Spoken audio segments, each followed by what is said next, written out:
video on something I want to have a play around with. So I was in Scouts many years ago, and on camp we would have a treat sometimes, and it was for breakfast or for dinner or for lunch, and we called them Blackbirds, and they were basically fried jam sandwiches which have been coated in a pancake batter.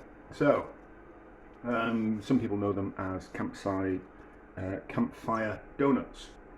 So I want to have a go, just quickly, and I want to do a sweet version and a savoury version. So kind of think of like a, well, you'll kind of see.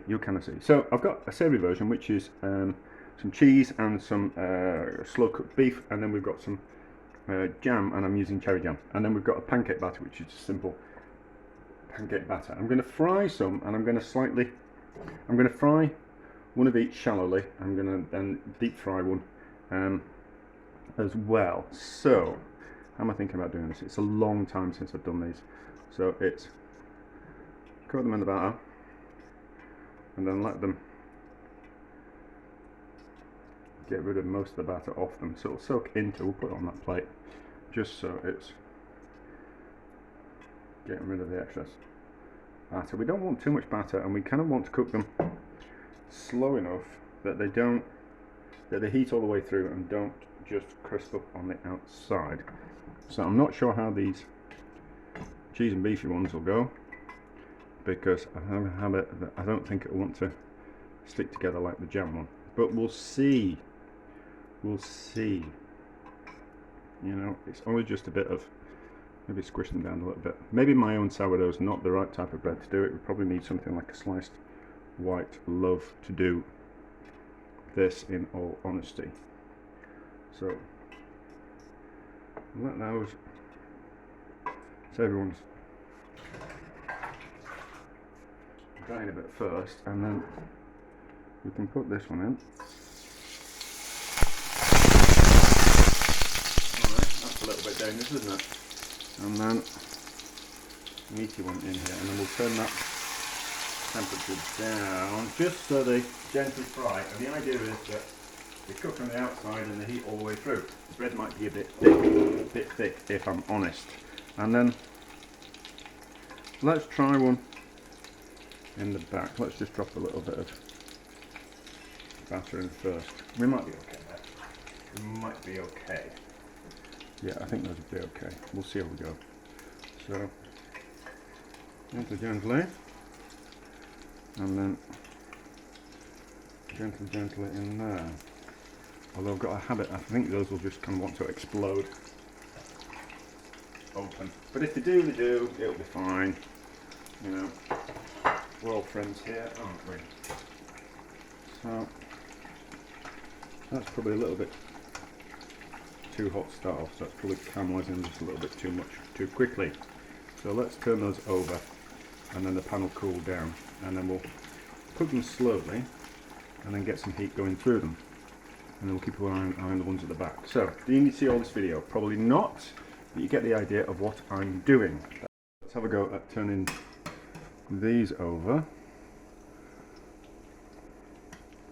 without burning myself. I need to turn that out. I certainly need to turn the temperature up on that. Right, that's the one at the back. So they're holding together so far. The danger is that they're cooking them on a lower temperature, that they'll soak up too much fat. But we'll see.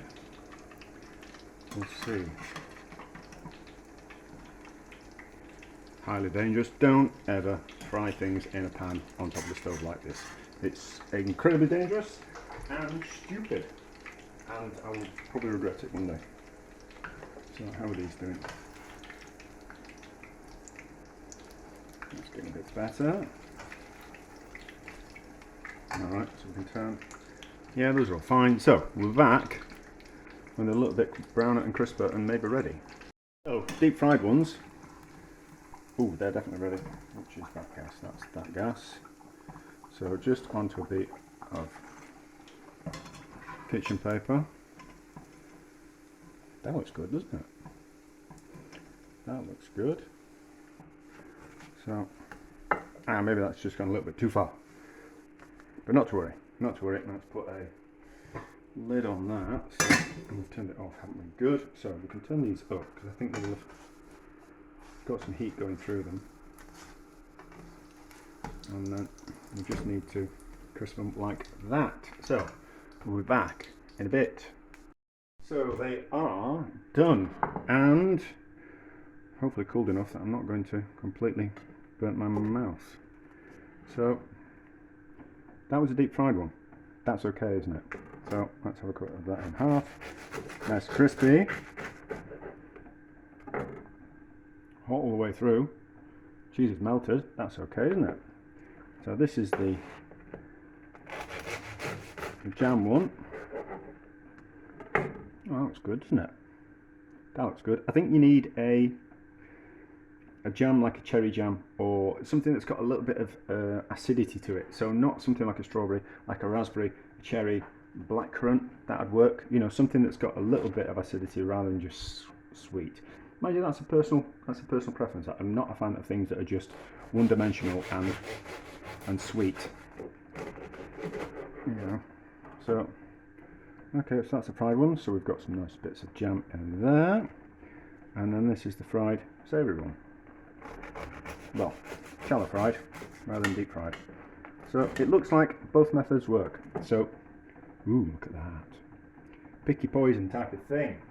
Pick your poison. You know which ones you want to do. I'm not necessarily, you don't need to cook on a campfire, but there we go. So let's have a taste of this. Now let's do the, no, where's that? That's the bit. That's the bit. So let's have a taste.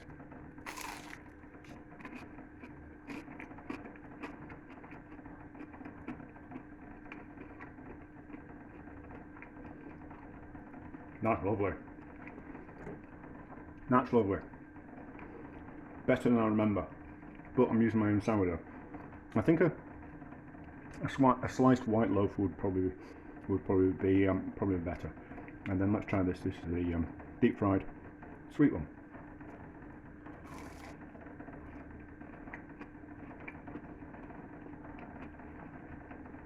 No, they're both really good.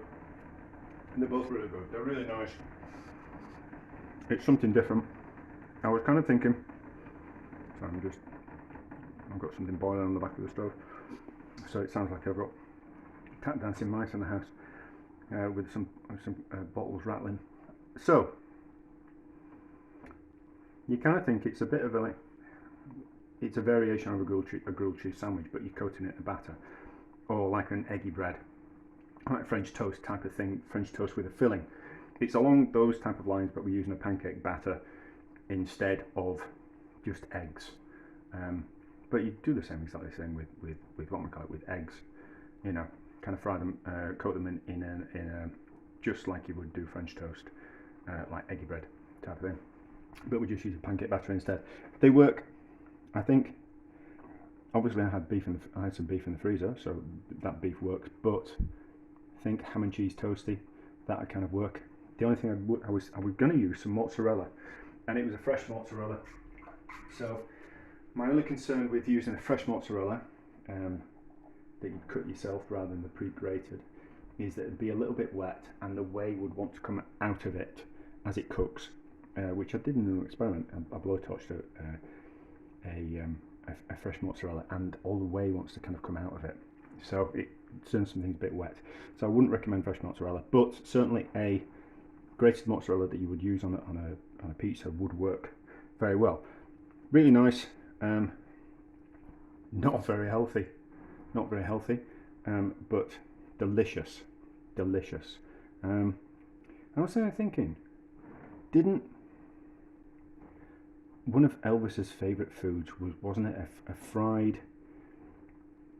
peanut butter jam and banana sandwich, or two of those ingredients? I can't remember which, but it was certainly a fried sandwich, and I think that was one of Elvis's, and I can't remember if it was just fried in a pan in butter, or it was actually had a batter around it, like a pancake batter.